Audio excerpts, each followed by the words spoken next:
What is up, guys? Today we're going to be opening and kind of reviewing the Crimson King structure deck. Let's get right into it.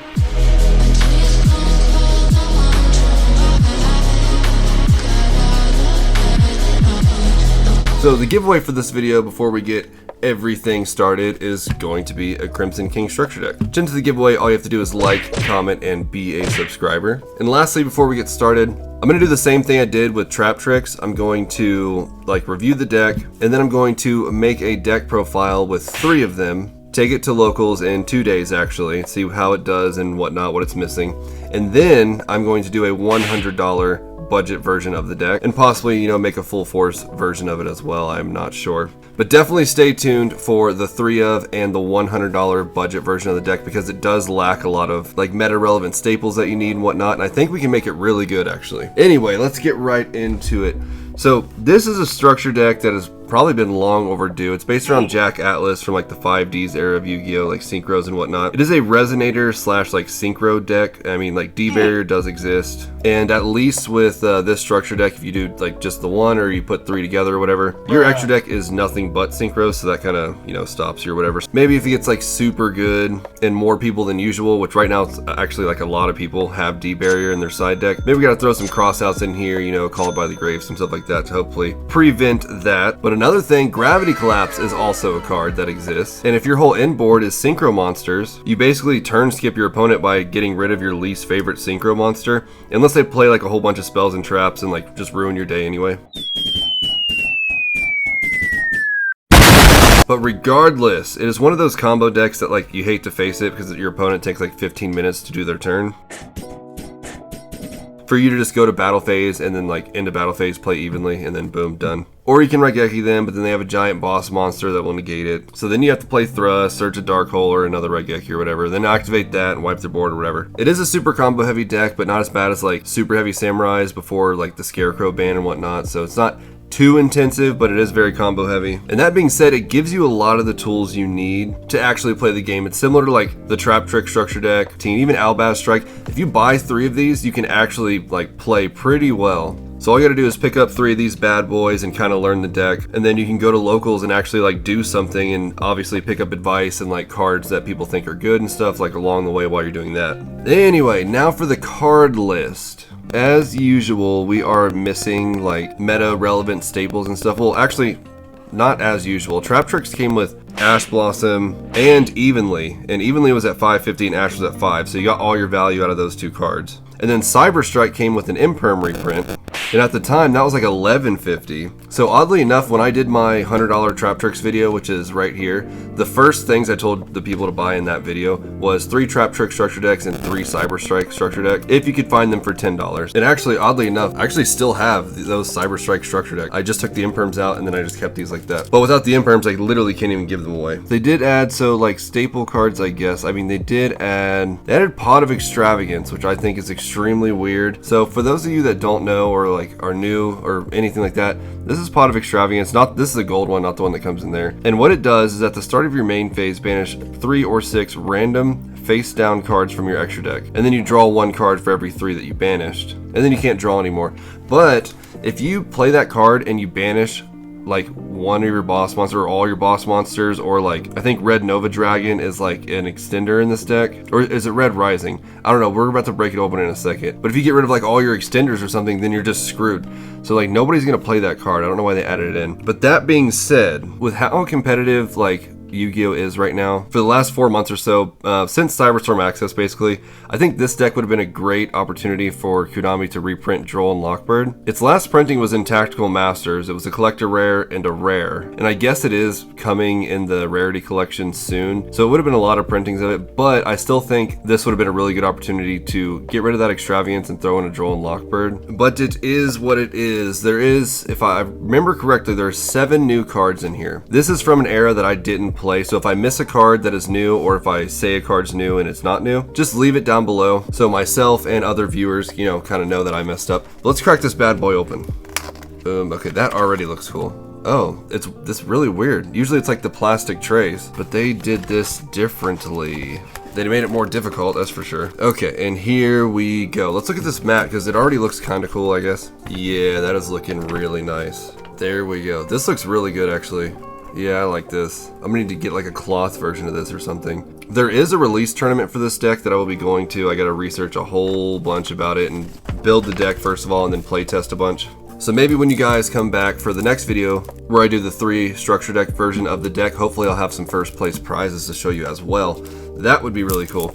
Let's crack this open. So let's start off with the ultra rares. We do have a Soul Resonator. This is a new card. And I do love when new cards come in a higher rarity. I mean, people would prefer this over like a new card that's a common. If this card is normal or special summon, you can add 1 level 4 or lower fiend monster from your deck to your hand. I think the extra deck is mostly dragons and then the main deck is mostly fiends. You also cannot special summon monsters from the extra deck for the rest of this turn except dark synchro monsters. It does lock you into dark synchros, I've noticed, or at least synchros. Quite a few cards do that, which is fine. I mean, it's a synchro deck, but you can't just like link into Access Code Talker or something if they debury you. So that is a thing, but he is like a Stratos of the deck, which is really cool. If a card, that's nice, you control would be destroyed by battle or card effect while you control Red Dragon Archfiend or a synchro monster that mentions it, so basically the entire extra deck. You can banish this card from your graveyard instead, and then it is a hard once per turn. It mentions the card name, so you can't use like an additional copy of this card, any of those effects. So some protection right there. This is actually just an insane card. This is definitely going to be a 3 of. Then we got Vision Resonator. He's a fiend as well. This one's a tuner though, and so is Soul Resonator, but he's a level 3 tuner. This guy's a level 2 tuner. Hopefully there's not too many tuners. For level 5 or higher dark monsters on the field, you can special summon this card from your hand. And then if this card is sent to the graveyard, it doesn't say by your opponent, and it doesn't say it has to be destroyed or anything, so you could just synchro this guy off yourself and then he's sent to the grave. You can add 1 spell or trap that mentions Red Dragon Archfiend from your deck to your hand, so once again basically all of them. So that's another new card right there. And then we got Red Dragon Archfiend in Ultra Rare. This is really cool. There's only 1 new extra deck monster. It's like Scar Red Dragon Archfiend or something like that. But of course we do need, you know, it's a Red Dragon Archfiend deck. So we gotta have the boy himself. Really weird, but he is a card that exists. Red Rising Dragon. This is like your extender, so you synchro summon this card, and then when you synchro summon, you get to target 1 Resonator monster in your graveyard and special summon it. Then it locks you into dark synchros, and then not the turn he's sent to the grave, but like the next turn after, you can banish him from your graveyard and target 2 level 1 Resonator monsters in your graveyard and special summon them both. It sucks that it does target, because then now your opponent knows like, okay, I need to get these cards out of this person's grave. And Vision Resonator is a dark monster, so Bestials exists also. But basically you synchro into this guy, and then you reborn something, and then you synchro into a bigger guy, and you kind of just synchro climb like that. So he's the extender. That's what I was saying about Pot of Extravagance. If you get rid of all of this dude, like, what are you really supposed to do? And then we got this token, and then we have this token, which is really cool, actually. You got Jack Atlas right there. Anybody that's a fan of him is gonna love these structure decks. I'm gonna keep 3 of these tokens. Then we got Red Supernova Dragon. I'm only gonna go through like the holos mostly and the new cards, because I don't want this video to be like 30 minutes long just for a structure deck. But this guy is a massive boss monster. I think Crimson Dragon would be a good addition to this deck as well. And then the boy himself, everybody was saying, because I've been playing Vanadium since Cyberstorm Access came out. There's non-stop only that deck. Everybody was saying Calamity's gonna get banned, and I was like, no, he's not. He's in the new structure deck. And they're like, yeah, he's gonna get banned. No, he isn't. And then lo and behold, he wasn't banned. I did say Bishop Balkan was gonna get banned though, but I don't run the Calamity lock anyway. So Calamity is a thing that is in the deck. The way I see it is if you're going first, you probably want to try and Calamity lock, and if you're going second, Red Supernova Dragon's probably the way you want to close out. So depending on what you go, kind of determines what boss monster you'd want to get out. Then we got Scarred Dragon Archfiend. This is a new card, and it's also the card on like the art of the deck packaging. So he's pretty cool. We're gonna go through and read this guy real quick. This card's name becomes Red Dragon Archfiend while on the field or in the graveyard. If this card is sent from the monster zone to the graveyard, you can special summon 1 Red Dragon Archfiend from the extra deck. This is treated as a synchro summon. Then if this card was sent to the graveyard as synchro material for a Dark Dragon synchro monster, which it probably would be, you can destroy all attack position monsters your opponent controls. So he looks really cool. I did see a picture of him, obviously before the release, and there was a hyphen here. So I read it as Scar Red Dragon Archfiend, but obviously now that I'm holding the card, that's not there. So I guess it's Scarred Dragon Archfiend. Either way, very cool. And now we're into the commons. So Bone Archfiend is a new card as well. and I think they kind of skipped on his art, to be completely honest with you. But let's see, if this card is in your hand or graveyard, you can send one other card from your hand or field to the graveyard, special summon this card, and then it locks you into the Dark Dragon Synchro monsters. A lot of cards do that. You can target one face-up monster you control that has a level, send one Fiend Tuner from your hand or deck to the graveyard, so you get to dump a card, and if you do, increase or decrease that monster's level by 1. So the way I see it is these three guys are going to be what facilitates most of your combos, and then Red Rising is going to extend it. And keep in mind, I haven't played with this deck at all, and then I think Scarred Dragon Archfiend is going to go into one of these guys, depending on if you go first or second. That's how I'm seeing it, but then again, we've only gone through 8 cards, so let's see what else we got. So we're in the commons. I'm not going to stop on like all of them. We got Dark Resonator. Before we go into him, I would like to mention that Bone Archfiend is not a tuner, so he's level 4 non-tuner, and then Dark Resonator is a tuner. He's level 3. So we have 2 level 3s and then a level 2 tuner. First time he would be destroyed by battle, he isn't. It's an effect, I guess. It does exist. Then we got Creation Resonator. So once you get to Scarred Dragon Archfiend, he is a level 8. So once you synchro climb into this guy, whose art looks incredible, by the way. I just have to say that one more time. Look at that hand and his claws and everything. This dude looks insane. So once you get to him, he is a level 8. So if you control a level 8 or higher synchro monster, you special summon this card from your hand. So he's level 8. This guy would bring you to level 11. Calamity and Red Supernova Dragon, they are 12s, but there is a level modulation. I think there are 2 cards in the deck that does it, and we read one. It was a monster. Then we got Synchron Resonator. The spelling is different than like Assault Synchron or whatever. I think that's interesting. And then this would be a level 1 tuner. They are all fiends too, so we haven't seen anything that's not a fiend yet. And then once again, if a Synchro monster is on the field, you can special summon this card from your hand. He's technically not like a Synchron like archetype monster, but he has a similar effect where like you can get him out for basically free. Then we got Red Resonator, level 2 tuner. When this card is normal summon, you can special summon one level 4 or lower monster from your hand. And when he's special summoned, you can target one face-up monster on the field, gaining life points equal to its attack. That's pretty cool. This card seems to be absolutely busted. So when he's normal summoned, you can special one of these other guys, use their effect. I don't know, this is going to be very combo heavy. But you got to keep in mind, you're going to buy 3 of these decks and make it one deck out of all 3, because some of these you definitely want 3 of. So that being said, a lot of these cards aren't even going to be used. We got Crimson Resonator, level 2 Fiend Tuner. Vice Dragon, level 5 non-tuner, non-fiend. This guy's actually a dragon. Interesting effect. I don't know if you're going to use him. He may be part of a combo though, so you never know. He's really only good going second, because if your opponent has to control a monster and then you special summon him. So it's a free body on the board. So Jack Atlas used this card a lot, and I actually love this card. When I played back in 2015, like really competitively, this was like meta. It was meta to have this card in your deck. We got Red Sprinter. I do not like that he has hands.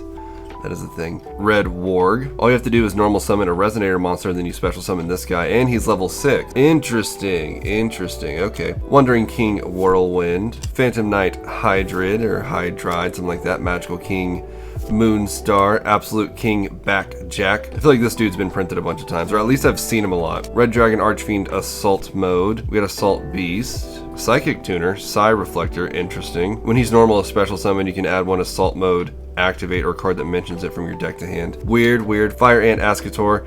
He's an Insect Tuner, level 3. Oh, there we go, and then it goes into Dawn Walker. I see.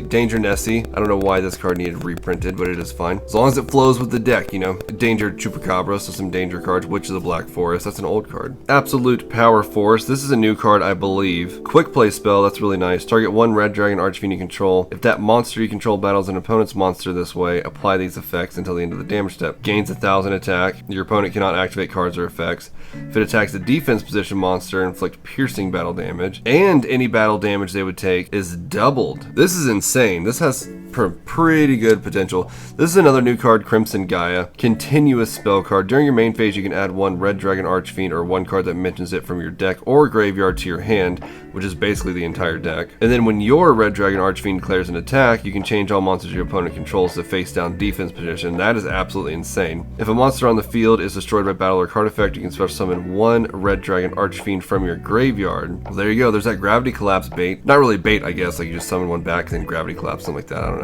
I will find a way to use Gravity Collapse. And then Resonator Engine recycles cards from the grave. Resonator Call. You just get to add a Resonator card. It is a searcher. Resonator Command. Quick Play spell. Discard a Resonator monster. Add one level 4 or lower Fiend monster from the deck to the hand. So basically all of them. all of the main cards that you want to be using. Burning Soul, and then Pot of Extravagance. It's good to have these for other decks. I just don't think it's going to work in this deck very well. And here we go, the new trap card, Fiendish Golem. Target one monster on the field with 2,000 or more attack. Banish it until the end phase of the next turn. And then if you control a Red Dragon Archfiend or a Synchro monster that mentions it, which is most of them, you can set one Fiendish Chain directly from your deck. So you play this guy, banish your opponent's card until the end of the next turn, grab this guy, set this dude, and this is a really old card that a lot of people recognize as well. This was like Imperm, like before Imperm existed, but obviously you can't just play it directly from your hand. So your opponent's monster is banished, and then you activate this card by targeting one effect monster on the field, so when it comes back, or a different card, and then you negate the effects of it, and it can't attack. And instead of like Imperm where it's just one turn, this is forever unless they get rid of this card. So I was pretty stoked to see that they added that. Then we got Red Zone, Continuous Spell card, King's Synchro. I'm pretty sure that's all the new cards, by the way. King's Synchro, Red Rain, it's a pretty good card. This was a super rare recently, I believe.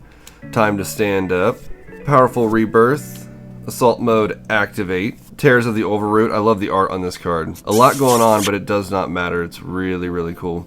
That girl looks insane. Scarlight Red Dragon Archfiend, Hot Red Dragon Archfiend Abyss, Hot Red Dragon Archfiend Bane, Red Nova Dragon. This is a good card to close out a game also because it gains 500 attack for each tuner in the graveyard, and you should have like at least 3 or 4 in the grave. And then it does like a reborn effect, like you negate an attack by banishing it, and then like during the end phase it comes back. Reminds me of DPE a lot. I'm really excited about this deck. I think it's gonna be really cool. I'm actually, as soon as I get done editing this video, I'm gonna try and get it out today actually. As soon as I'm done doing all that, the first thing I'm doing is I'm gonna start cooking, and we're gonna get a really cool 3-time structure deck profile done for you guys. And then if it turns out being a good deck, we have a $100 budget deck profile coming for it as well. So be sure to like, comment, and subscribe. That will keep you up to date with all the videos involving this deck and the random openings I'm doing. Also, by the way, I hit 500 subscribers and I have a really cool video planned for that. And at the bare minimum, like, comment, and subscribe so you can enter the giveaway for, you know, every video I do,